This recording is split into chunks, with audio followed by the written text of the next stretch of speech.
গজল নিয়ে আসছি আপনাদের সামনে। গজলের নাম হলো আমি এতিম হয়ে কাঁদি না কেন। আমি এতিম হয়ে কাঁদি না কেন, তোমরা বলতে পারো। আমি এতিম হয়ে কাঁদি না কেন, তোমরা বলতে পারো। এতিম ছিলেন আমার নবী, এতিম আমিও।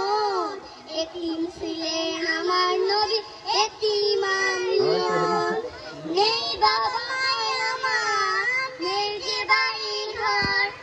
নেই বাবা মায় আমার, নেই যে বাড়ি ঘর। আমার মতো কপাল পোড়া নাই তো কারণ।